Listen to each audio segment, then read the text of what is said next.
नमस्कार दोस्तों, मैं हूं आपका दोस्त अंकित और आप देख रहे हैं मेरा YouTube channel don't give up. एक छोटी सी कहानी मैं आपके लिए आज लेके आया हूं। कहानी एक गांव की, एक शहर की, एक नगर की। जी हाँ दोस्तों, एक बार हुआ ये कि श्री कृष्ण और अर्जुन अपने नगर में घूमने निकले।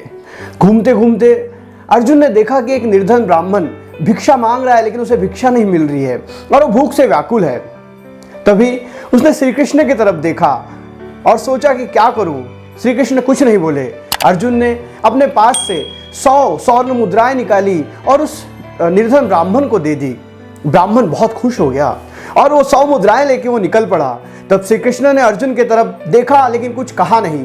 वो मुद्राएं लेके जैसे ही वो निर्धन ब्राह्मण अपने घर की ओर प्रस्थान करता है, तभी अचानक कुछ लुटेरे वहां आ जाते हैं और उसमें से एक लुटेरा उस निर्धन ब्राह्मण के सारी स्वर्ण मुद्राएं छीन कर लूट कर ले जा लेता है और वो निर्धन ब्राह्मण फिर से निर्धन हो जाता है और उसके पास कोई चारा नहीं होता कि वो कैसे अपने जीवन को यापन करे।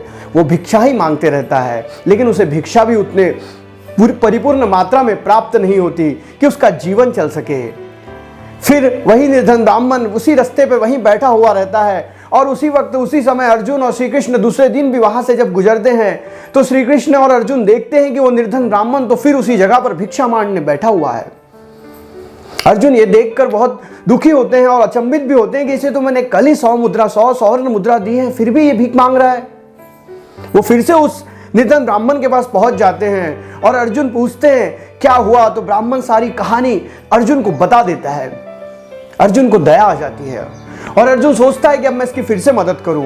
वो फिर से कृष्ण जी की तरफ देखता है, लेकिन भगवान तो भगवान होते हैं, वो कुछ नहीं कहते। और अर्जुन अपने पास से एक बहुमूल्य कीमती माणिक का मोती उस पंडित जी को, उस निर्धन ब्राह्मण को दे देता है और निर्धन ब्राह्मण खुशी खुशी उस माणिक मोती को लेकर अपने घर की ओर प्रस्थान करता है और सोचता है इतनी कम कीमती चीज जो मुझे मिली है, इसका उपयोग मैं समय आने पे करूंगा, और अपने घर के एक पुराने मड़के में उसे रख देता है और अपने काम पर चले जाता है, वही भिक्षा मांगने के लिए।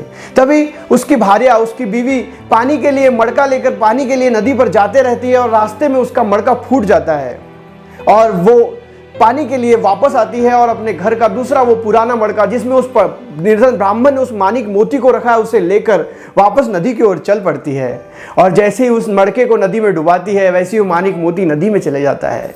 उस भार्या को, उसके पत्नी को तो पता ही नहीं होता ना उस मड़के में माणिक मोती है।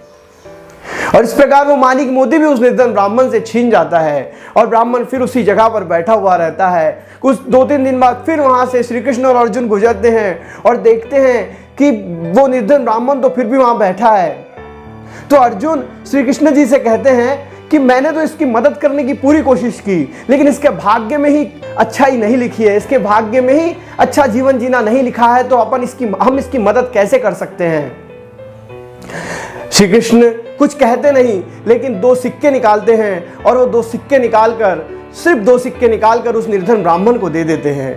अर्जुन अचंभित हो जाता है कि इस 2 सिक्के से उस निर्धन ब्राह्मण का क्या होगा और वो श्री कृष्ण की तरफ प्रश्नवाचक नजरों से देखता है। श्री कृष्ण कहते हैं कि देखो अब क्या होता है, भगवान की लीला तो कौन जानता है। वो 2 सिक्के लेकर निर्धन ब्राह्मण फिर निकल पड़ता है और जाते जाते देखता है कि एक मछली पकड़ने वाले के जाल में एक मछली फंसी हुई है और वो तड़प रही है।